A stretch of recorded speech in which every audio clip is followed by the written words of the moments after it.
What is going on, everybody? Welcome into the Heat Check Fantasy Podcast, powered by numberFire. That's right here on the FanDuel Podcast Network and numberFire.com, where today we are getting you set for the Wyndham Championship, the final PGA Tour event before the FedEx Cup playoffs. And we're talking with Brandon Gdula today because he is back from vacation, so the band is back together. My name is Jim Sonis. I am a senior writer and analyst for numberFire.com, joined here once again at long last. It's been 4 weeks since the last time we had a podcast fully together, because he did call in for the PGA Championship last week.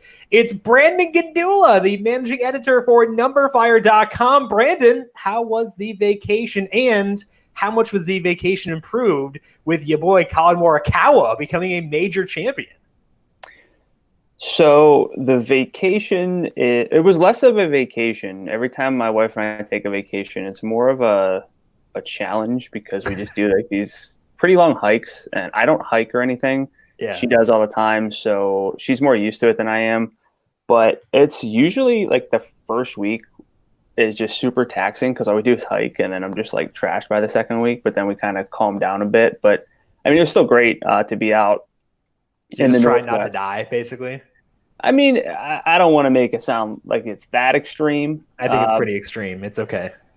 No, it's not that bad. But I mean, overall, it's super refreshing to get outdoors, be away from everybody, and then to have Colley Morikawa take it home. I mean, that was icing on the cake.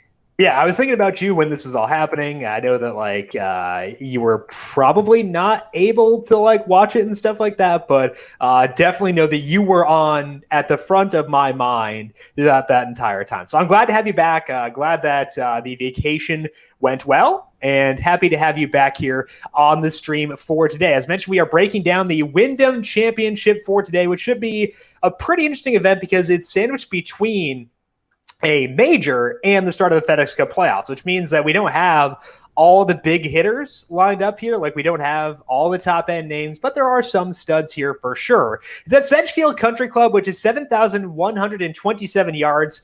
It is a par 70, and it is the final event before the FedEx Cup playoffs, which means that the top 125 golfers in the FedEx Cup points will advance to the playoffs starting next week. So interesting situation right here. We'll see how things wind up playing out. And maybe you do want to give some credence to trying to find golfers who are on that cut line outside of the top 125 in play or in the FedEx Cup playoff points. But at the same time, it's also worth keeping in mind that if the golfers are outside the top 125 to begin with, it probably means that maybe they weren't the best options regardless. So definitely a lot of things to juggle here for this weekend. The winner at this event has gone 20 under or better in 4 straight years. So definitely means you need to have the ability to go low, but the ability to go low sometimes is predicated more on accuracy than distance. Looking back at past years, again, this is the way that I play things,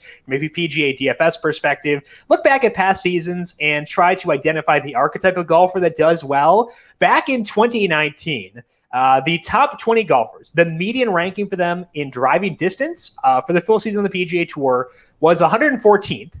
The median ranking for driving accuracy was 44th. So a huge gap favoring accuracy over distance, which is not usually the case. 2018, it was 124th for distance, 47th for accuracy. 2017, it was the gap was not as big, but it was 100th in distance and 72nd in accuracy. So all 3 years, the past 3 years, it has been more of an accuracy course versus a distance course. So to me, that says I want to focus on the golfers who are just going to put it on the fairway and kind of see how things play out, which is interesting because, again, usually when I think of golfers going low, it's not thinking about guys who are going to be accurate because we want birdie makers that don't tend to mesh up super well. So it's definitely an interesting dilemma to have on hand for this weekend. And looking at the top end of the board here, we got a lot of guys who may not be the most accurate off the tee, Brooks Koepka,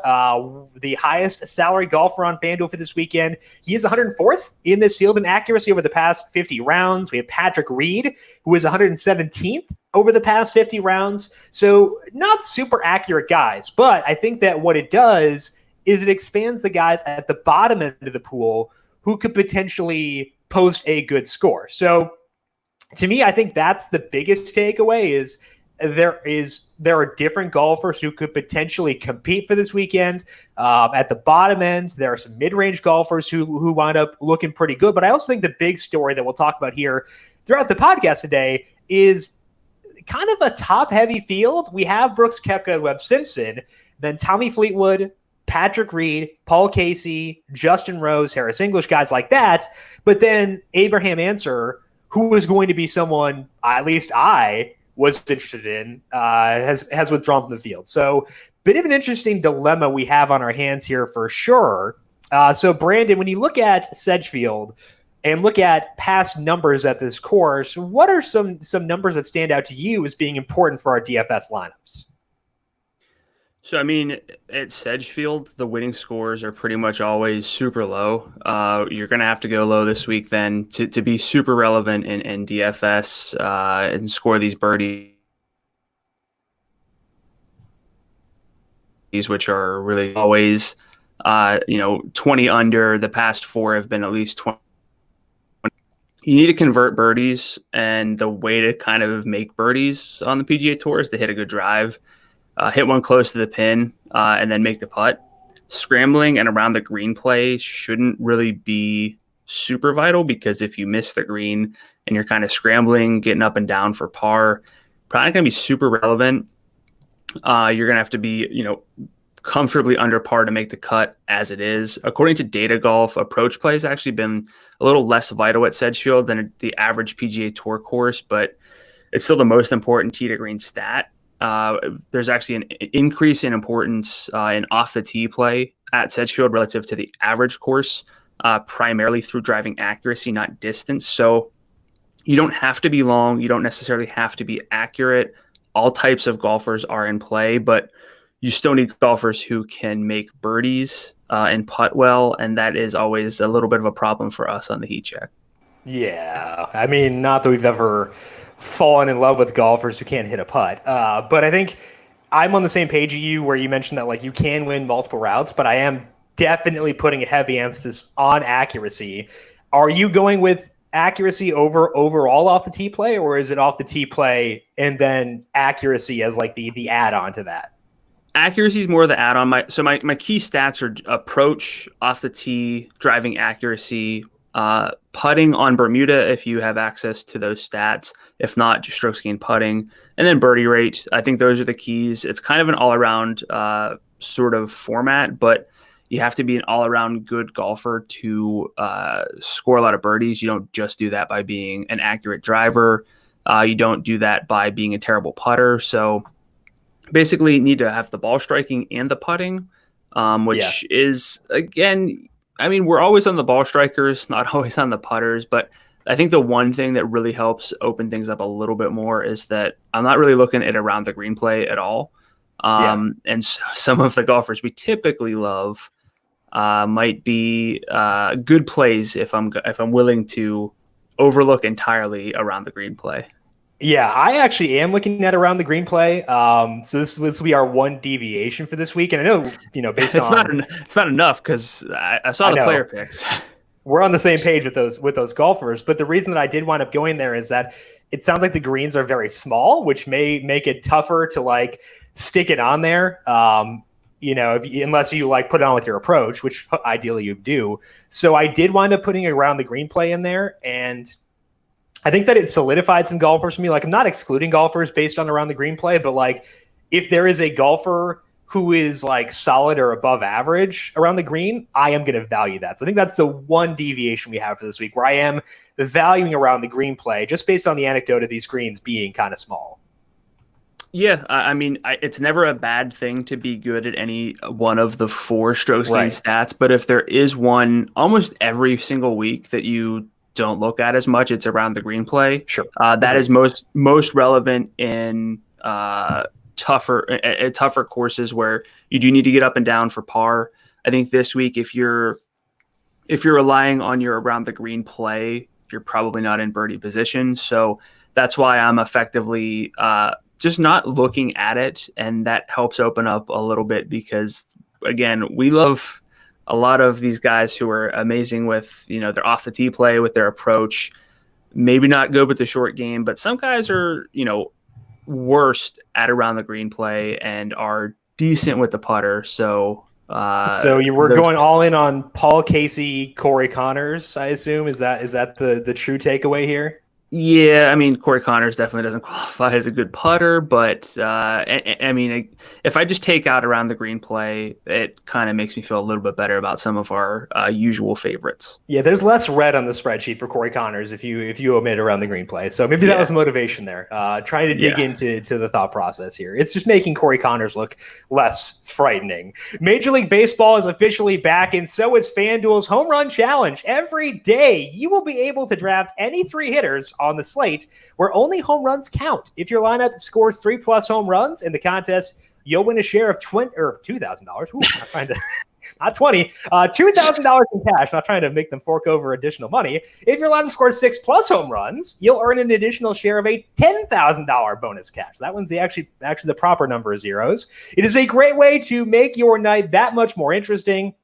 But don't just take my word for it. Head to FanDuel.com and play for free today. For more details, visit FanDuel.com or download the FanDuel app today. Eligibility restrictions apply. Let's take a look here at Sedgefield and see which golfers have done well here in the past. And I was talking about the green because, of course, we have, at least I do, conditional formatting. It's obligatory as a fantasy analyst to have conditional formatting. The conditional formatting on course history for Webb Simpson, it's green. As green as Brandon's shirt. For those of you watching on YouTube, it's green, baby. What do you see with Webb Simpson in the past? Oh, are you wearing an Open t-shirt? U.S. Open, Aaron Hills. Did you go? No, I did not. I just ordered it. Sure. A great secret for anyone out there, if you check sporting apparel websites, you can get a lot of high quality t-shirts for the U.S. Open, the British Open, whatever, from 2 years ago, PGA. So I try to get a lot of stuff, I'll just buy it 2 years after the fact. So it's not cool anymore, but it's some nice stuff, and they're just trying to get rid of it. I've mentally noted that in 2 years, I expected to wear a PGA Championship shirt for Colin Morikawa. Yes. By that point, though, it'll be like a 6-time major champion, and it won't matter, but we can still look back on it with fondness. Yeah. The first of his 30 are going to be the most memorable. So what do you see with the Webb here? $11,900. I mentioned it's not a distance course. That tends to be a good thing for Webb, and he's taken advantage of that in the past at this course. Yeah, local guy, Webb Simpson, 11 starts at Sedgefield since 2009. I missed the cut in 2009, but since then has made every cut. His worst finish was a 72nd in 2016, which obviously that's about as worst, the worst you can do if you make the cut. But the next worst finish was T22. So that gives him 9 top 25 finishes in 11 attempts. He won here in 2011. He has 3 straight top 3 finishes. His scoring average is below 67. He's been under par in 12 straight rounds at Sedgefield. And to top it off, he's one of the best tee to green players in the field, really in the world, but especially in this field. If you pair that with the fact that he's on Bermuda greens, it's just really easy to put Webb Simpson at the top for FanDuel lineups for the Wyndham Championship. He's not the only stud in the field, of course, but I mean, I already know you're on Webb. It's just to what degree are you on Webb Simpson this week? So I think that there are tiers this weekend, and I could be off on this, but at least to me, if we're looking at this without considering motivation, I would say Webb and Kepka are in a tier of their own. But then does Brooks care? I know, I don't want to talk about this, but well, even if he does care, it's not a guarantee. Will Sunday carry over for Brooks? So I think to me, Webb is definitively the number one guy, which is I think he's pretty locked in there. And I would say if I'm talking about things from an exposure perspective among the studs, he would probably be in a tier of his own in that top group. Are you okay with that statement? Yeah, he's the safest. He's got the highest floor, and really he has a ceiling here. I have him as the pretty prohibitive favorite to win when you compare it to everyone else. It's not like I have him at 20% likely to win. He's around 8 to 9% for me, which is enough really to consider him, especially at 11.9. He's not even the most expensive golfer. That's Kepka at 12.2. So I think Webb is just kind of the lock-in play, especially for cash game lineups or for lineups where you're against maybe 20 or I guess 19 other competitors or like something small. Once you get into the large field tournament, that's when you can kind of inject more of the game theory. But as far as like if you're building one lineup, you're trying to build the best lineup, I think that has to include Webb Simpson. And I think that even for multi-entering in tournaments, I'm probably going to just try to be overweight on Webb. When I feel like a golfer is a legitimate tier above the rest, I'm okay with going overweight on a popular player. So I think that's probably where I'll be with Webb for this weekend. Let's move on to Rory Sabatini because we had a little fling. Not sure if that's the right way to put it. Let's do it anyway. A little fling with Rory Sabatini earlier this spring where we were super into him, used him a lot. And we've cooled off for a bit because the performance for Sabatini is cool, but he's going to a course he has played well in the past. Sabatini has 3 career top 10s at the Wyndham. One of them was in 2013. Probably shouldn't care too much about that because it was so long ago. But the other 2 are recent. One was in 2017. The other was in 2019. Those are more valuable. Last year specifically, Sabatini gained 6.6 strokes tee to green and 4.1 on approach. Sabatini, a lot less consistent recently, which was kind of the reason we were on him initially, was the consistency. But he's still been able to have some spike weeks with his approach. So is Rory Sabatini on your radar here at $9,400? Yeah, on the radar for sure. Still good tee to green performance. The problem, again, as you said, is like more consistency. He's one of the golfers who kind of gains a lot from his around the green performance, which is something that, again, I'm not putting a whole lot of stock into. Yeah. The birdie numbers aren't quite where you'd want them to be, but he is accurate. He is a pretty good Bermuda putter. And we know that if he catches the irons hot this week, then he definitely, especially for $9,400 on FanDuel, can pay off that tag. I just don't think he's a core play for me anymore. He's more of a rotational piece. And I think, frankly, I like a good number of other golfers at that price range. Yeah. So I'm not out on him, but he's not really – I'm not treating him the same way that we used to. I think I'm on the same page as you where I think I could see myself going to him, but he's not my top guy in that tier. There are 2 guys specifically right beneath him who I like more. I'm sure we'll talk about them as the podcast goes along. Maybe. Potentially. Who can say? It's not like we have notes on what we're going to say. Definitely don't do that. Who would be organized? But I think that because of that, he might be a rotational play. And if I don't get there, like if I wind up like just roster construction wise or wanting to get more pieces of those other guys and I don't get there, it's not going to bother me. But like if I need to differentiate or something like that, or if I just need another name in that tier, 17 would be okay. Just not a priority for me. Let's talk about someone who could be a priority, at least potentially for me. Maybe for you too, because you're talking about him here. It's Bud Colley, $8,600. And I think this is a course where I do want some well-rounded golfers. Colley, I don't know if he has that perception, but like statistically, he is well-rounded. Someone's at my door. But like I thought that was an old-timey phone. And by old-timey, I mean like, you know, a landline. It's a doorbell. I don't know why. Someone's at the doorbell. No one's ever rung our doorbell, and I've lived here for like a year now. Anyway. I'm not going to check it because I don't care. Maybe that's maybe that's a sign we got to play Bud Colley. That was like the buzzword. Okay, so Bud Colley 100%. Why is Bud Colley a lock-in guy for this week? Well, Jim, Bud Colley has played Sedgefield 7 times. Okay. We got to be saying something, but he's played here 7 times with 5 made cuts, 3 top 25s, 2 top 10s. Including a 3rd in 2012. Over the past 50 rounds as well, according to Fantasy National. He's 15th in the field in strokes gained tee to green. Is only 103rd off the tee, but that's because he's not long. He's 124th in distance gained, but is accurate. He's 59th in fairways gained, which is the better recipe for this week. Put another way, the lack of length is not going to kill Bud Colley this week.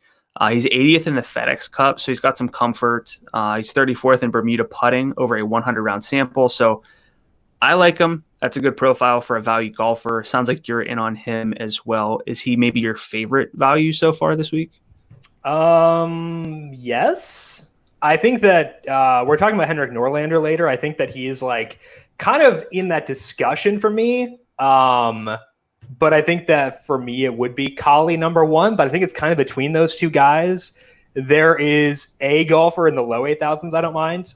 But I think that Collie is probably my number one. Because again, like I think he's like underratedly well-rounded. And if I'm going with accuracy overall off the tee play, Collie benefits from that. He's shown in the past at this course that he can take advantage of that. So, and I have around the green play on my sheet, and he's 10th in strokes gained around the green the past 50 rounds. So I think that Collie does just kind of wind up being there and someone I'm comfortable with for sure. Let's move now to a golfer in the lower 8,000 range. That's Ryan Armour. And this is very much not a distance course. That's always a plus for Ryan Armour. Remember Corey Connors back in the day used to be sexy Ryan Armour because he was like Ryan Armour with distance. I guess maybe the OG Corey Connors back in our radar here. Armour has taken advantage of this course in the past. He has been to the Wyndham the past 3 years. Finishes there were 4th, 8th, and 22nd. Did have a spike putting week in one of those. That was back in 2017, and we should not expect that because, I mean, just Armour's pretty brutal as a putter in general and even on Bermuda. But in 2018, he did gain 7.9 strokes tee to green, so not all of it was fluky. Armour, pretty spotty form, but he does have 2 top 10s in the past month and a half. And he had a couple of good approach events in there too. So not a super comforting profile all around, but we've seen in the past the ability to have good weeks, good course history. Is Ryan Armour on your radar, $8,400? I can see why, because it is the accuracy. But really, if you look at Ryan Armour, he does the one thing tee to green that I'm not looking for this week. He's good around the green. Ball striking is just kind of fairly neutral. And then we look at the putting, and it's not good. It's not good on Bermuda. Very generous. So I think that, yeah, he can make the cut, although his odds aren't that great in my modeling. But he seems more like a safe play. And frankly, I don't know if – look, safe plays almost always have some sort of spot in like a PGA lineup, but I don't think this week is really one where, A, there is much safety because even among the top guys, a lot of these guys were kind of in contention, last weekend. And then from there, none of these golfers are particularly safe. So I think this is a week where you just – swing for the fences with almost every pick. So I'm not going to play Ryan Armour. I don't think he's, again, a terrible play because I see the path to a made cut for a cheap price, but I just want a little more from him. So those top 10s do nothing for you? No, I don't. No. I don't like. No, they don't really do anything for me either. I'm just sorry. No, but I mean, it's a fair question, but we kind of know better now than to look at finishes and say that's upside. And the reason that I'm also not caring too much about the finishes for Armour is that there are golfers who have been more consistent with their second and third shots who are in that same salary range, who I feel better about from a safety perspective and have similar upside to Armour where like they could get that top 10. So I think that's why I'm not inclined to go there. And also like, I don't know how often I'll have to be in this range because the non-Webb studs aren't like all that desirable, I guess. So I think to me, it's a situation where there are other guys I like down here and I might not be down here that much. So that makes Armour a pretty easy cross off. I don't think he's a terrible play because again, like the around the green play is fine. He's had spike weeks, but I can find guys who are more consistent in the approach play and have a similar path upside as Armour does. So I think that's why I don't wind up there. Let's take a look at some current form golfers, golfers who've been playing well recently and golfers who have been benefiting our DFS lineups in the case of Harris English. He is $10,900, and the salary is startling given that he's been a guy in the low 9,000s, but when you perform well and have good stats to back it up, it's hard to care too much about the salary. So, Brandon, what do you see with English right now at 10-9?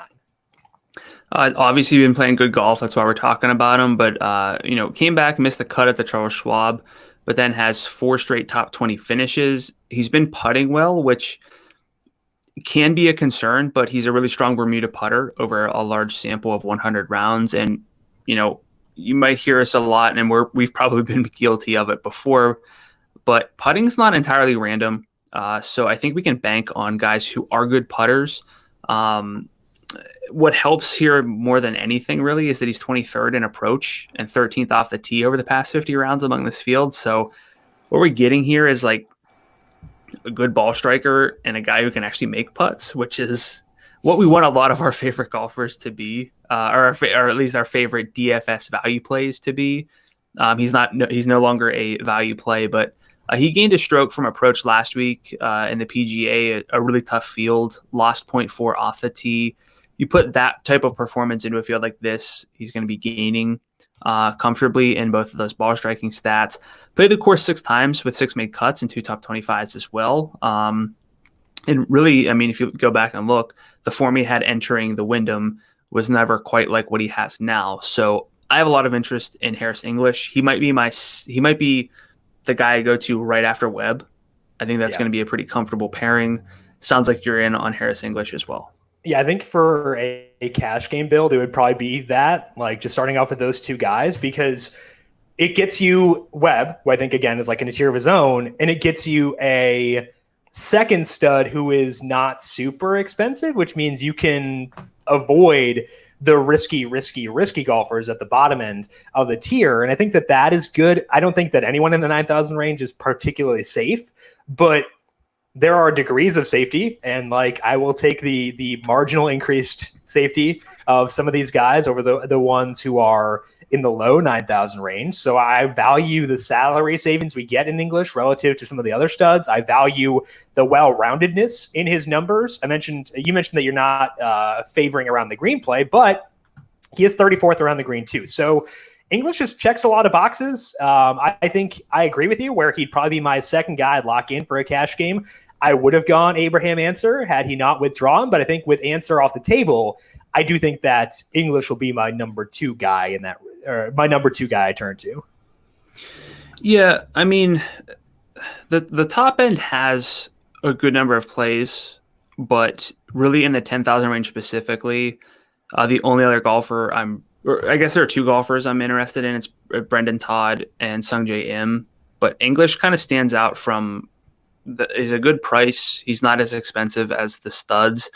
My only question really becomes, because there's so much uncertainty, do we just spend down $500 elsewhere in our lineup to get up to Justin Rose, or $600 to get to Paul Casey? I know $600 is a lot in a PGA lineup. However, in a field like this, it's really not, because you're going from someone like Bud Collie to who's 9,200, like Harold Varner, Tom Lewis. Like, is English and Harold Varner better than Rose and Bud Colley? It's actually a pretty good comparison, I think. Yeah. With Casey, like I'm always on Paul Casey, but I think I'm less inclined to do so this week just because I am.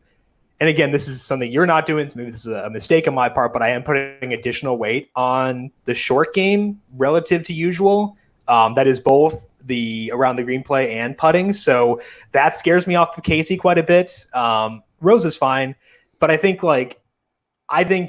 I'd rather go with the English route personally, but I can understand the argument in favor of trying to get up to Rose.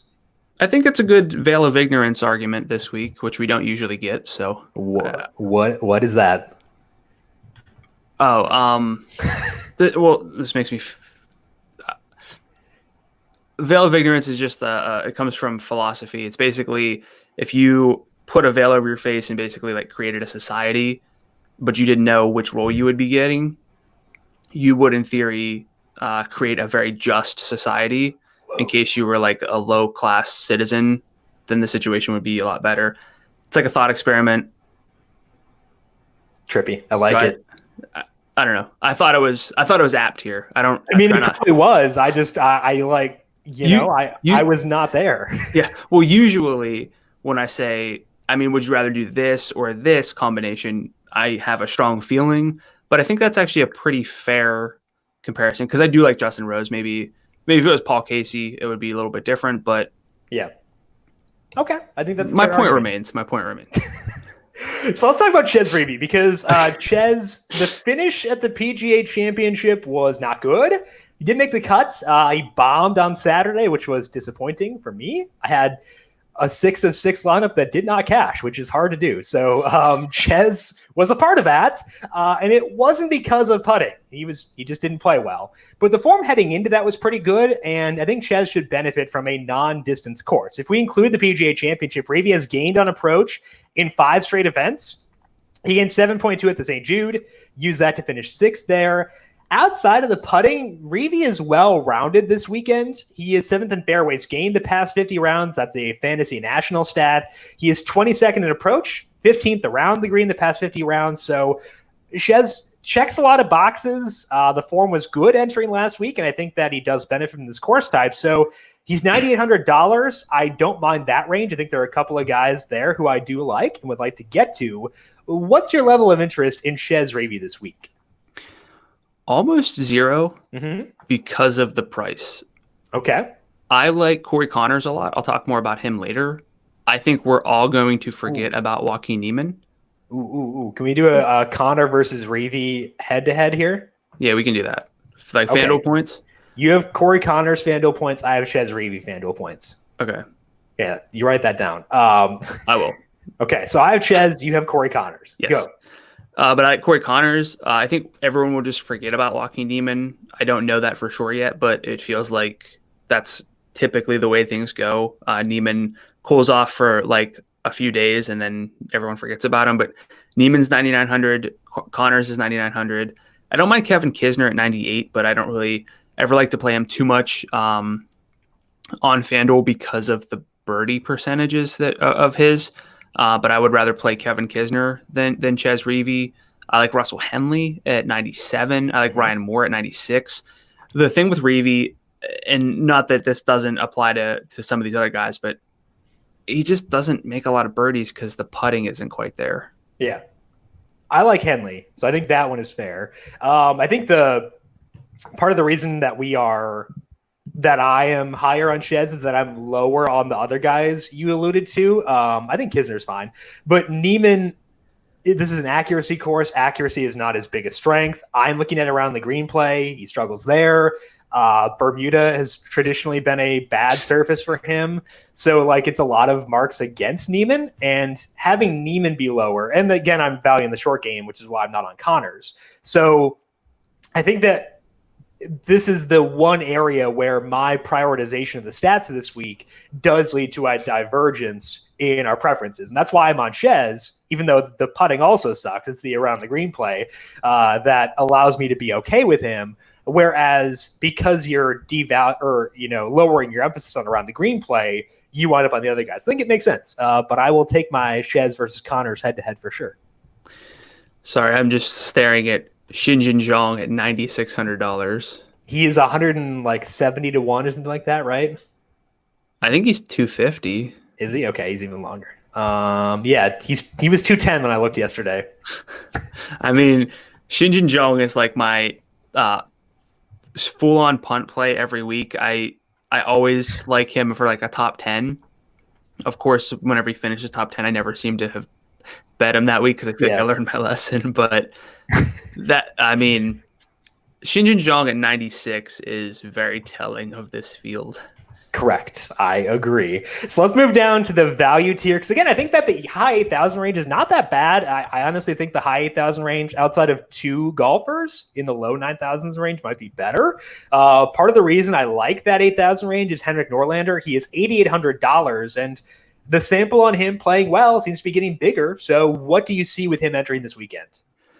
Yeah, so he hasn't played since the 3M Open, so another golfer who might go a little bit forgotten. Not sure about that, but been good lately. His past 4 finishes at the Rocket Mortgage, Workday, Memorial, and 3M Open include 3 top 25s, 2 top 12s. Over the past 50 rounds, he is 32nd in the field in strokes gained tee to green, Also a pretty strong Bermuda putter, ranking 44th in strokes gained putting over a 100-round sample. According to Data Golf's adjusted strokes gained, he's a plus approach player in 2020 as well. Again, not a whole lot of guarantees this week, so we're going to have to take some chances. And I really think that Norlander is not quite so much a chance, but with his profile, actually a pretty safe play with some upside as well. So sounds like you're in on Norlander this week.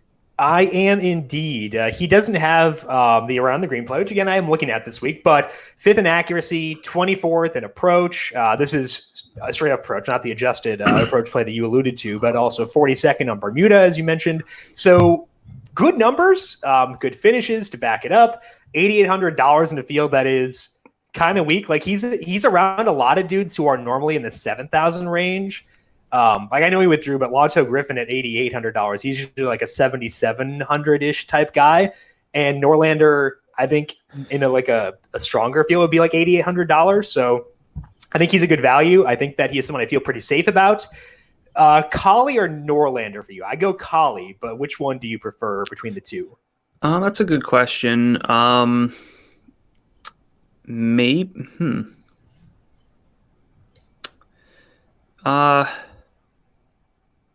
Collie. Okay, I agree. Collie by a bit, but I think both are really good options. Yeah. Let's talk here about Dylan Fratelli, who was a late add to this field, which may be part of the reason why he is so cheap at $8,200. His win odds very short. He's kind of the opposite of Shin Jung, where the odds are short, but the salary is low. And, I think we could take advantage. Maybe not should. We could take advantage of this with Fratelli. Fratelli coming off a 33rd place finish at the PGA Championship. That was his third straight finish of 33rd or better. In all those events, Fratelli gained at least 4.9 strokes tee to green. He actually gained 7.3 at the PGA Championship, but then lost 3.2 strokes putting. So Fratelli is not a good putter, but his least bad surface is Bermuda. The data longer term, outside of the very recent form for Fratelli, is not that good, but he's $8,200. The win odds are pretty short. Is Fratelli someone who stands out to you or no? So was he a late add, I wonder? He joined the field on like Saturday, I think.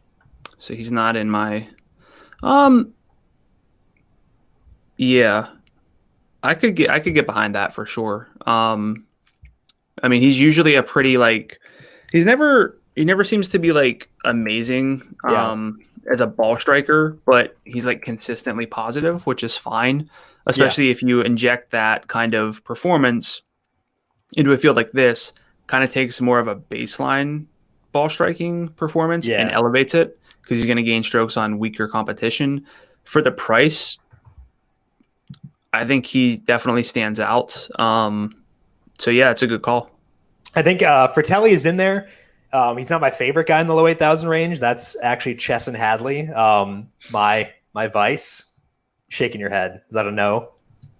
Just I'm kind of over Chesson Hadley, but I'm not yet. I might be after this weekend. We're not there yet, baby. But I think that Fratelli is probably the second guy. So if you want to go up into the if you are a Neiman, Connors, and you like Shez type of person, then using one person in the Fratelli or Hadley range would allow you to live up there while still using Webb Simpson. I think that's decently attractive if you really like that tier, which I don't mind at all. Yeah, I mean, I think you can build lineups a lot of ways this week. Yeah. Obviously, you're going to want to play whether it's Webb or not. So you might be like, well, it's just going to be Tommy Fleetwood because he was kind of in the mix. Yeah. Fell off a little bit, but this is his week when people are off of him. Justin Rose is there. Obviously, you can play the Brooks Koepka narrative, but I don't think I'm there this week. But one way you could do it that's completely different is building a balanced lineup, and I think that makes sense. So I think my favorite lineup construction could vary between now and Thursday, honestly. Yeah, there are different ways you can play it, which I think is definitely enticing for sure. So let's talk more about roster construction here by looking at the bookmaker odds. Webb Simpson is the favorite this weekend at FanDuel Sportsbook. He's 10-1, followed closely by Brooks Koepka, who is 11-1. Then we get to the second tier, which is Patrick Reed at 17-1, the aforementioned Tommy Fleetwood at 18-1, Paul Casey is 20, Justin Rose 22, Harris English is 24, Siwoo Kim leads a group of 5 golfers who are all between 33 and 35. The others in there are Kevin Kisner, Sung J M, Billy Horschel, and Shane Lowry. So to me, I think there's a pretty big tier drop off from tier 1, which is Kepka and Simpson. Again, I think Simpson's kind of in his own tier, to tier 2, which is the Reed, Casey, Rose types. And then tier 3, I think there are really big drop offs. I kind of think I want to avoid the third tier altogether, which is basically everyone after English. What are you thinking about from a roster construction perspective for this week? Because I think I just want to avoid that third tier entirely. So I'm assuming the third tier includes Sung J M and Brendan Todd. I would consider because it's an accuracy course, does well there. Bermuda as well. His approach play relative to this field is not as bad relative to what it was at the PGA Championship. We know the short game is like disgusting. So Todd I am okay with, but I'm not actively seeking him out, I think.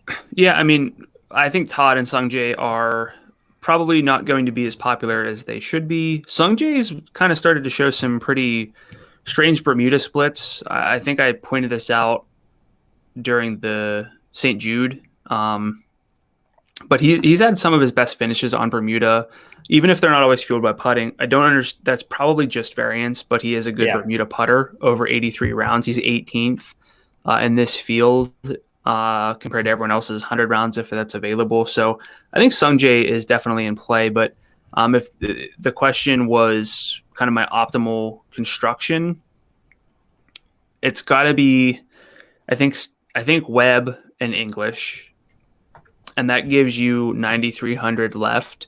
From there, it's a matter of, do I punt with anybody? Yeah. Do I load up on 3 $8,000 golfers to see what I get from there? But I know for a fact I'm going to be tempted once again by some golfer who we roster a lot, or I roster a lot in the 7,000 range, who is still Carlos Ortiz? No, Carlos Ortiz is like 87, I think. Yeah, he's 87. Sebastian Munoz then? It's Sebastian Munoz. It's 76. It's one of those two always. So I mean, you look at like 12 of 22 missed cuts on the FanDuel player card. Doesn't look great, but he is a plus, again, according to Data Golf's like field adjusted numbers, which I think a lot of these golfers can get boosted by playing in weak field events. But even adjusted for field, Munoz is plus in all 4 strokes gained categories, and he's best in approach and off the tee. All he has to do is putt. Yeah. And so I think for $7,600, I don't see a huge difference between Sebastian Munoz and a lot of the $8,000 golfers, to be frank. According to Fantasy National, he's first in the field in opportunities gained. So if you give me the field leader in like birdie chances, who's kind of not even the worst putter. He's not great, but he's not like terrible. And he's pretty solid on Bermuda. I think that Sebastian Munoz with Webb and English kind of lets you do a lot of good. All right. So do you want to add a second head-to-head in here? Sure. Chesson versus Munoz? Sure. Chesson might have longer odds than Munoz. Munoz is pretty long. They're even. They're both 210. Okay. What a sad bet. Not that Chez and Corey Connors wasn't sad. This one is definitely sadder. Okay, so I'm gonna go Chesson. You have Munoz. FanDuel points head to head straight up, right? Yeah, we started first doing these live bets right before for the players, and so we only have 2 others. Gosh, that's grim. Yeah, so we only have 2 others, but I've won both so far. Well, one was even up this week. One was Munoz over Grillo. Oh gosh, I've since banned. Like, you can self-exclude from contests on FanDuel. I've self-excluded from including Grillo in my lineups. Yeah, it's probably smart. Yep. Which golfers' odds have lengthened since things opened at FanDuel Sportsbook? It's been a bloodbath with the withdrawals and just the odds shifting in general. But so I'll try to keep it short. But Some of the most notable lengthening odds at the top, so guys whose odds have basically gotten worse, include Tommy Fleetwood, was 14-1 on Monday, but is now 18-1 on Tuesday. Paul Casey, 18-20. Justin Rose, 18-22. Shane Lowry, 29-35. Billy Horschel, 31-35. Jordan Spieth, 34-40, and Brendan Todd, 37-40. But among golfers whose odds have improved or shortened and are still kind of relevant in the mix, Harris English, 26-24. Sungjae Im, Kevin Kisner, 50-34. I have Sungjae at 24, but I don't think that's right. I think it was 37-34. I have him. Oh no, 34. Oh, yeah. So 37-34. Ryan Moore was 55. He's 41. Henrik Norlander, our boy this week, 90-75. Jim Furyk, 100-75. Bryce Garnett, I had some interest in. I'll have to kind of take a deeper look at him, but 150-120. Kyle Stanley, a big move from 150-100. And then Keith Mitchell, even bigger, 170-100. Kyle Stanley, baby. Let's go. Love it. What does it say that we're talking about how this is like a mediocre field? And I honestly did not know until you said his name that Jordan Spieth is in this field. Yeah. No, right? I'm Hard not gonna, no. At 10-8, I mean, give me Harris English or Brendan Todd for sure. Look, I don't even like dislike Jordan Spieth. I don't dislike him either. I just don't use him in DFS. This is a course where we need basically driving accuracy, and as much as probably anything, that's what he can't do right now. Yeah. So, look, if Jordan Spieth wins, I'll kind of be happy because it'll. Yeah, it's good to see people who've had like the such a serious funk like right the ship. Yeah, but I don't think Jordan Spieth I don't think he's a sneaky play. I don't think he's like. I just don't think this really suits him well enough to go there. Yeah, and it's not like he can sink a 53-foot putt on these greens, which is what seems to be his forte. So yeah, I'll pass. Which lower salary golfers have odds that stand out to you? There are a lot. I'll try to keep it shorter. I made the cutoff $9,300 for a specific reason. Well, 95 is not super cheap. 93 is where I start to think it's like the Jason Kokrak, line. But Harold Varner is 70-1 at $9,200. Jim Furyk is 70-1 at $9,000. But Doc Redmond is $9,300. He's 75-1. He's one of my favorite plays this week. Henrik Norlander is 75 at 88. Sam Burns, Matthias Schwab, and Tom Lewis are 80. Patrick Rogers, Matt Wallace, Chris Kirk, 85. Also 85, but I actually like Lucas Glover and Bud Colley. Danny Willett's 95, and then we have a bunch of golfers at 100-1, but my favorite among them are Luke List, Adam Long, Sepp Straka, and Kyle Stanley. But really, it's Luke List at 87 who I have the most interest in at 100-1. Are we back on Luke List? Is that a thing? So I mentioned this, I guess, during the Ryan Armour discussion. It's a week where you need to make birdies, and I know you have to putt to make birdies, but Luke List was so good. Tee to green last week in that field, he was abysmal on the greens, but he has like top 15 upside if he's that good tee to green again against this field, and if he's even like just not dreadful. He can still be negative and still probably be like top 15, top 20. But if he actually putts, like he could realistically win this thing. And that's the kind of profile and upside I don't really see from most of these other golfers at 100-1. I was thinking really hard while you were talking about a Luke List Ryan Armour bet. I decided against it. I thought about it though, and I just wanted you to know that it was a consideration. I mean, it's very possible Luke List misses the cut, but again, I just don't view Ryan Armour as safe enough, and we need golfers who can go like double digits below par. Maybe Ryan Armour does that, but just based on what I see, there are better bets to do that. Ryan Armour in 2019 here was 13 under. In 2018, he was 15 under. In 2017, he was 17 under. I know course history does not matter, so I'm just kind of messing with you right now, but how dare you besmirch the name of Ryan Armour? I mean, look, you can play Ryan Armour all you want. I'm not going to. I don't know why I'm caping for. That's why I was like, I'm not going to do this bet because I don't actually care about Ryan Armour. But how dare you besmirch the great name of Ryan Armour? He also was in better form for those than he was, which is basically like the number one thing to keep in mind when you're looking at those types of numbers. Correct. And what someone did is, were they golfing really well and finished like 15th, and now they suck? They're not going to finish 15th. Yeah, it's like when someone says, oh, Jimmy Johnson's won 16 times. It's not 16 times. In Dover, it's like, who cares? He hasn't won since 2017. Why do I care? So yes, you're right. I am just playing the part of Ryan Armour's agent here. I mean, Ryan Armour, sure you do not sully his name. Anyone listening, God, and bet Ryan Armour outright, because he's probably going to win after my dismissal. I would not bet him outright. I would go top 10. Weather for this weekend, there's a good chance of rain on Thursday, and the rain odds increase as the day goes along. The wind is not bad, though. Kind of a similar story for Friday. So maybe you can play the waves angle here and try to see if the rain is worse at one part of the day than the other, but it seems like it's going to be wet.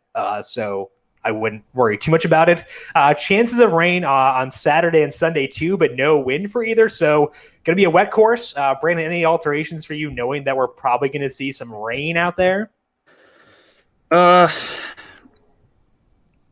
You can say no. Okay, cool. Let's move to the player picks for the Wyndham Championship this week on FanDuel. Brandon, in the top end, who stands out to you? Well, obviously we know it's Webb Simpson, but I'm going to not talk about Webb Simpson, A, because Jim did, and B, because I think we covered it enough. But I like Paul Casey this week, if pivoting from Webb, especially. I like Casey and I like Justin Rose. Right now, I'm leaning toward Paul Casey because he's the better straight-up ball striker, but Rose is the better putter and the better kind of birdie converter. Either way, Casey's top 3 in strokes gained off the tee and in approach in this field over the past 50 rounds, according to Fantasy National. It's really hard to hate that. And I know that there's some of these guys played and were even in contention at the PGA Championship. I get that, but Paul Casey was like in such good spirits and so happy that I don't really think it's the kind of situation where we look at this and be like, he's going to be like worn out and he's mentally fatigued. He was just like the best. I want to be Paul Casey in that post round interview, basically. So I think he can post a top 5 here really easily with the ball striking. But I kind of don't hate Justin Rose either. Yeah, I think if I were picking between them, I'd go Justin Rose over Paul Casey. And I'd probably go Rose over Fleetwood as well. Patrick Reed is like not totally out of consideration for me. Like he could be very interesting if people decide to overlook him, but to me, it is Webb Simpson. And then those guys are kind of fighting for second place. Yeah. So any Brooks? We kind of didn't really talk about Brooks enough. Honestly, with the way this field is, like if I'm being fully honest with myself, I'm probably not going to get there. So I don't know. What about you? I think that I will save enough, especially with Sebastian Munoz, where I can build the same lineup with Webb and then just swap him out for Brooks, because we know that Brooks can probably win this thing by multiple shots. Although I'm a firm believer in the theory that the easier a course plays, the harder it is for these elite guys to separate. Because if this were really tough, this field, it'd be like, well, Brooks is going to be able to score on the tough par 4s, the long par 5s. Yeah. Everyone can kind of score on these par 4s. So it kind of evens the playing field. So I have even less interest in Brooks really than I might otherwise. Yeah, I think I'm probably just not going to get there, and that's fine. If it burns me, it burns me. My high salary guys, Webb Simpson, probably the chalk pick to go with the dude who has dominated here, but chalk is chalk for a reason, and Webb is a very good golfer. He's lights out on approach, awesome with his putting on Bermuda, also 42nd in fairways gained and 29th around the green. So there are no holes in the profile. Webb hasn't been as consistent recently as he was before the COVID-19 layoff, but with this being a non-distance course and a surface that he dominates, I think it's just a course that suits the strengths well for Simpson. I think that he is where I start in cash games. I want to build around him in tournaments too. Brandon, any final thoughts for you on Webb before we move on? Just play Webb Simpson this week. All right. Who else are you looking at in this upper range? So it was going to be Harris English. We'll talk more about Harris English in just a second. Sorry. But I think there are two names in the 10,000 range I still like. One of them, Sung J M, the other, Brendan Todd. But I'm going to talk more about Sung J M here because the irons haven't really been there, but the driving was back last week, adjusted for field. He is off the tee numbers were really good against some of just the best drivers of the golf ball last week. Didn't putt well, but I think there are still reasons to believe in him. We have a pretty large sample that Sung J M can be a really good iron player. Even if he's just decent, I think he's still in the mix. Again, kind of some promising Bermuda splits for Sung J as well. He is 11th in this field in strokes gained off the tee. He's 26th in birdie rates. He's an accurate driver as well. At 10-3, he's really in play for me. Again, I like Brendan Todd. And another name we didn't talk about, I don't know if we mentioned, but Sergio Garcia. Yeah, I was going to bring him up and see if you had any interest. I think that if I go with a Chesson Hadley or Dylan Fratelli type, and I can get back up to Sergio Garcia, I'm interested in it because his numbers are weirdly good recently, and I kind of don't mind it. I mean, he's amazing tee to green, especially in a field like this. Problematically, the putting is just not good, but he's 134th in the FedEx Cup. He has to get to 125 to play in the Northern narrative. That's why he was a late add to the field. Let's go. This is one of those very specific instances where I'm not playing Chesson Hadley because he's 136, but I had no idea Chesson Hadley was 136th. But what we were talking about before was that sometimes guys are outside the top 125 because they're not that good. Sergio is outside the top 125 because he hasn't played that much. So I think in this situation, it does make sense to maybe give that some weight. Yeah, so I think Garcia is a really interesting play this week. But again, you can't say Chesson Hadley, I don't know, he might cave trying to get, play kind of too aggressively for himself, that kind of stuff. So I don't really buy into they're on the cut line basically, so you got to play these guys. I don't really think it works that way, but Garcia really has reason to be dialed in a little bit more this week than normal. Chesson will beat Munoz. That's all I know. My second high salary guy is Harris English. You talked about the form earlier and the good finishes.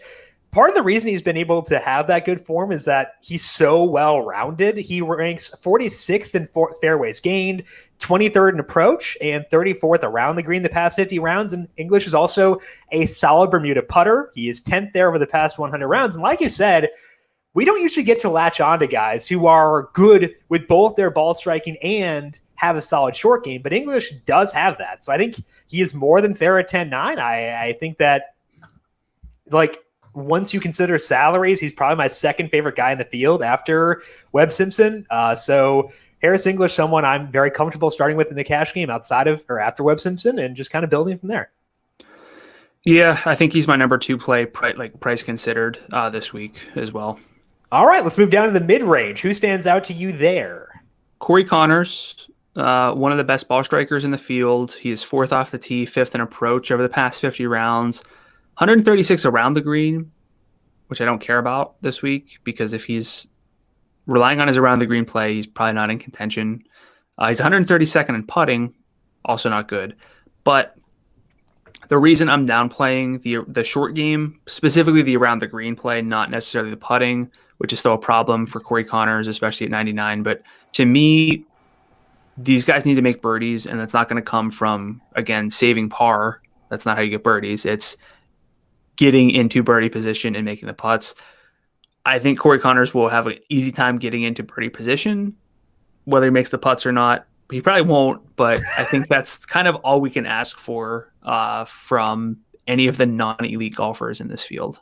When Connors chips one over the green and Ches beats him by 6 strokes, just remember these comments. Just remember. I mentioned Ches already, so let's talk about Russell Henley as my first player pick here. He's $9,700. Henley's approach play has been just just disgusting recently. He gained 10.6 on approach alone in his final event before the layoff, and that's carried over since the end of the layoff too, because he's gone minus 2.1 the first event back, but since then 8.2 on approach, 6, 1.6, and 7.1 last week in the PGA freaking championship. And Henley should get help here off the tee with this being an accuracy course. He is 24th in fairways gained the past 50 rounds. Bermuda is Henley's best putting surface, so I am very content with him given that he has all those pros in his corner.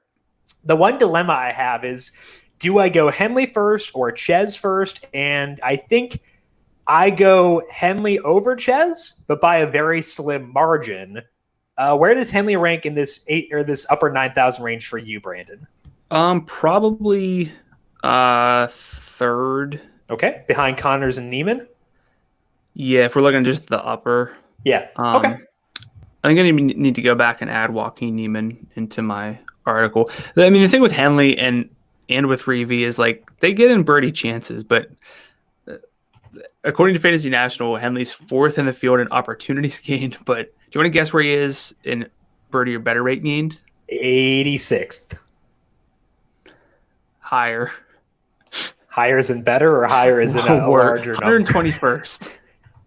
121st, despite being 4th. And that's the problem with. What are Corey Connors' splits in those two numbers? He is 6th in opportunities gained, so slightly worse than Russell Henley, but 50th in birdie or better rate gained. Joaquin Neiman, 2nd and 13th. Chez Reavie, 30th and 133rd. Okay, well, Chez is still going to beat Corey Connors, so enjoy. He might. Who else do you like in this mid-range for this week? Doc Redmond, $9,300 might be my favorite value. Like if you can consider him a value play, which I do. Yeah. Very similar to Corey Connors in terms of the profile. Really good ball striking, 7th in approach, 17th off the tee. Not a good short game, but he and I think Henrik Norlander specifically kind of fit the good off the tee, good with approach, not good around the green, but I don't care about that, and not completely terrible with a putter. So Connors, again, 17th or better in both of the ball striking stats, 146 around the green, but still 62nd in putting. He's an accurate driver. The biggest weakness for him is scrambling, which I think can be just kind of downplayed this week. So Redmond, really interesting to me, and I'll probably just fire off an outright on him as well. So we were talking about Rory Sabatini before at $9,400. I said that there were two guys I liked more right beneath him. One was Doc Redmond. The other was Harold Varner III. So I'm looking at Harold Varner III here. And again, I am factoring in around the green play. If the greens are going to be smaller, it may matter a bit more. And that's actually an area where Harold Varner III is really solid, especially when you toss in that he's a good ball striker to boot. Varner is 31st in strokes gained around the green over the past 50 rounds. It's not huge, but it's also not outlier-ishly terrible. He is 54th in accuracy. He is 12th in approach over that exact same span. The putting sucks, and Bermuda is even worse for Varner than Bentgrass. It's so bad. Like, I don't know how you get worse than the Bentgrass numbers. Somehow he found a way to do so, but he might do well enough elsewhere to mask that a bit. It was tough for me to decide between Varner and Redmond. I think that if you were to decide to go with Redmond because his putting is less awful, that'd be justifiable. If Varner were $10,000 versus $9,200, I'd care more about the putting. But I think he has a path to good golf via his other stats. So I will go Varner at 92. My conviction in that is not great, which is another reason why this tier to me is pretty bad. He's my number one guy in this tier, but even him, I have concerns around. He has 2, 4, 6, 8. He's lost strokes putting in 9 straight starts. But that means that he did gain strokes 10 events ago. He did at the Genesis. Oh, baby. Let's go. He can do it.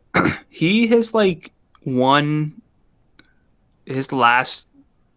He just doesn't gain a lot of strokes putting ever. So it's not even like he's, cold for a stretch, but then has a pop week. And that's really what kills Harold Varner's upside. He can still finish top 20 despite that, but it just makes it so much harder if he can't convert. So I like Harold Varner, but the reason I'm not really in on him is just the putting. What if we gave Like, what if we molded a golfer where it was Harold Varner for everything except putting, and then like Denny McCarthy or something for the putting? What would we do? That'd be Xander.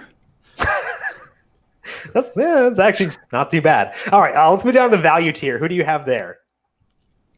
I'm going to stick with Henrik Norlander at 88. Just the really good finishes, and I know I said before that I don't really care about finishes, but it's coming from the right data. 8.3, 4.1, and 5.8 strokes gained from approach in his 3 top 25s, which came over the last 4 starts from him. Best putting surface for Norlander is Bermuda. There's been a pretty steady upward trajectory in the ball striking overall, so I don't think this is just a short-term like hot stretch for him. I think it's a plus ball striker performing well currently. So I'm in on Norlander at 88. And I mentioned that Norlander is my number 2 among the guys below $9,000. Number 1 is Bud Colley, and he's similar to Varner, where he can do well around the greens, but Bud is less of a disaster on the greens, which is great. He's 35th in Bermuda putting over the past 100 rounds. Solid in other departments too. He's 57th in fairways gained, 25th in approach, and 10th around the green. And if you can find a guy who is $8,600 with decent ball striking, who is not a disaster in the short game, I think you should grab that. And that's what you get with Bud Colley. The course history you mentioned before doesn't hurt by any means. Doesn't necessarily help a ton, but doesn't hurt. So I think that Collie is a really solid value option at $8,600. And I mentioned before that I am good with doing like Webb, English, and then like a low 8,000 guys. Maybe this is where you go with your Munoz. But I'm also okay with going Collie and Norlander to allow myself to get back in the upper 9,000 range with my final 2 slots too. I like it is shaky to go with 2 guys in the 8,000 range, but I think I'm okay with it this week just because those 2 specific guys tend to have, I think, a good amount of safety. So safety is a bad word to use down here because it doesn't actually exist, but I think it's higher with them relative to this field than it is with most other 8,000 golfers relative to their fields, if that makes sense. Yeah. Again, I don't think safety is really what I'm seeking because, again, there isn't safety. Yeah. So I'll just roll that right into my second value pick. It's Luke List at 87. Luke List gained 8.6 strokes tee to green at the PGA Championship against the PGA Championship field. 8.6 strokes gained tee to green. He lost 7.5 on the greens. But if you put 8.6 strokes gained at the PGA and you just put it in this field, he might be able to lose 3 strokes and still finish top 10. But will he lose only 3 strokes? He might not. He might lose a lot more than that. Again, 4th in opportunities gained, but 99th in birdie or better rate gained. So again, someone who gets close but just doesn't convert. And again, not necessarily the most accurate golfer, but I still think Luke List makes sense. But if these guys aren't necessarily cheap enough, I like Tom Hoagie as a risk reward play, and then again, Sebastian Munoz, probably too underpriced to ignore. I feel like if we had a creative player for the heat check, where you could assign different statistical traits, Luke List might be the heat checky thing. Where it's oh my gosh, great ball striking. Oh my gosh, we used all the points on the ball striking. We have no putting left. He's a 0 out of 100 in the putting column. Luke List might be the heat check video game player, make a player we'd have. Yeah, but if you're building a creative player in a golf game, you kind of have to get the putting up there because there's nothing more frustrating than missing a putt by 8 feet. Yeah, but I can't putt anyway, so it doesn't make any difference. I'm terrible at putting on those games. I can't read the greens. I know they help you, but I can't do it, so it doesn't matter. Well, then yes, Luke List would be your created golfer. Yes. Okay. My second low salary guy who will definitely beat Sebastian Munoz this week is Chesson Hadley. I've used Hadley at higher salaries and tougher fields than this. I'm sure that's going great for me. So we'll go here. Hadley has had some spike weeks since the end of the layoff. In 5 events, he has gained 2.6 or more strokes in approach 3 separate times. He has gained off the tee in 4 of 5 events. Hadley's putter has been off and on, but Bermuda is a good surface for him. He is 38th in Bermuda putting the past 100 rounds, 23rd in fairways gained, 14th in approach. He's only $8,100, and he has shown the ability to pay off, and he helps me get back into that high 9,000 range when we get back up to Sergio Garcia. That's definitely attractive. So I like Hadley. You like Munoz. That's where we are. I don't know what you have against Chesson and Hadley, but will you use Hadley in our head-to-head? Absolutely not. There is no chance of that. No chance. Why? Well, why not? Because he's no. No. We actually had a question on YouTube from Garrett Mays. He wanted to know our thoughts on Kyle Stanley. And the reason we don't usually take questions on air, but like the reason I wanted to address this is that like I actually considered Kyle Stanley for my second player pick. He is $8,500, sixth in fairways gained, 15th in approach. We can talk about the putting with Kyle Stanley, but is he someone who is on your radar at all, Brandon? Yeah, I mean, I think he's viable in the sense that he's a really good approach player and he's really good at hitting fairways, which should keep him in contention. Yeah. But if you're tracking, all you have to do is pull up the strokes gain data and see how the putting's going, because he could, in theory, be like a top 15, player off the tee and an approach and still miss the cut because the putting is that bad. But I think that he definitely fits at the price for taking a chance. Ooh, okay. How about this? I didn't want to do Luke List versus whoever it was, Ryan Armour. What about Kyle Stanley versus Luke List? Well, which side am I getting? You get the Luke List side, unless you don't want it. Yeah, I'll take it. Okay, so you get Luke List, I get Kyle Stanley? Sure. So it's Ches versus Connors, Chesson versus Munoz. And List versus Stanley. This is like our two heat check favorites going head to head in this one. This seems like two parents who decided to separate and they're dividing the kids between the household, which seems super traumatizing. That was pretty heavy. I don't know, man. Like that's sometimes things happen, Brandon. People fall out of podcast partnerships. People fall out. You left me for a vacation rudely, left me on my own. So I don't know. I feel like this has to happen. Yeah, well, Mount Rainier was worth it. Fair. But hopefully it answers your question, Garrett. I've got Stanley. Brandon's got List for this weekend. Any final thoughts for you, Brandon, before we close up shop for today? We got to do win picks. Oh, I forgot. But I can't find our most recent head-to-head. I think I won, but I know for sure you won the one before that. So I'll give you first preference. Oh, yeah, because we didn't do win picks. Okay. What's based on that? Yeah, we didn't do. We have no recent. Yeah, I guess we do. I wasn't on the podcast. Find it from the 3M. It shouldn't count. Okay, so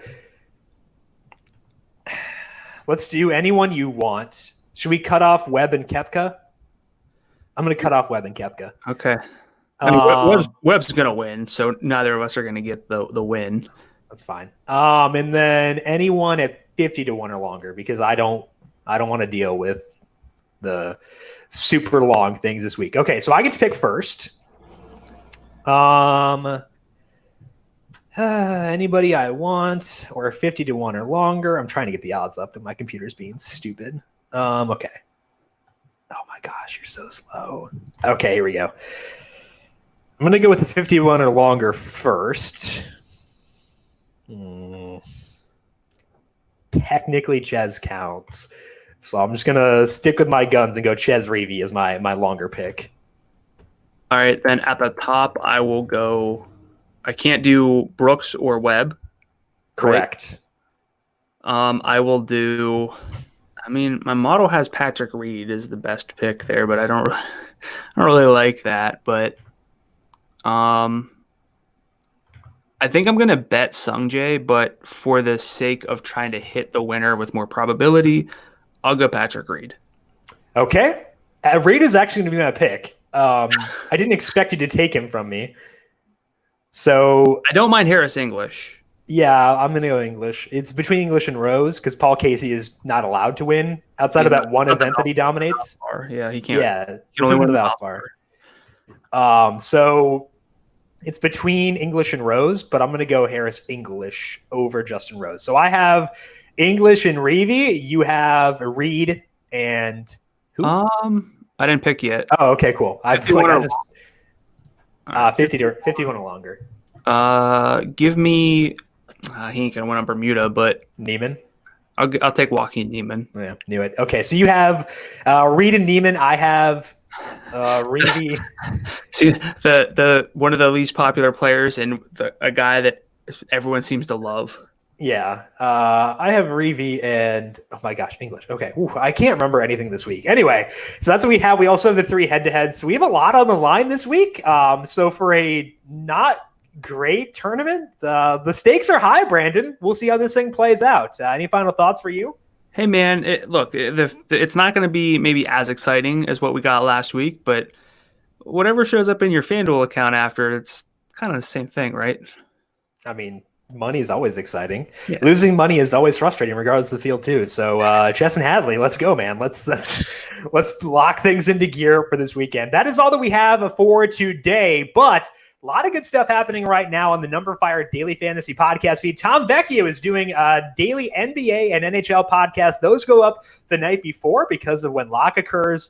Those are posted the night before on the numberFire Daily Fantasy Podcast feed. We also have the Solo Shot, which goes up every day. That is an MLB podcast breaking down each day's MLB slate. We have a Q&A session at 4 p.m. Eastern time every weekday here on the FanDuel YouTube page as well. So a lot of stuff. Make sure you are subscribed to the numberFire Daily Fantasy Podcast feed to get all those podcasts right as they are posted. Brandon, if people have questions for you on Twitter, your favorite place, where can they find you there?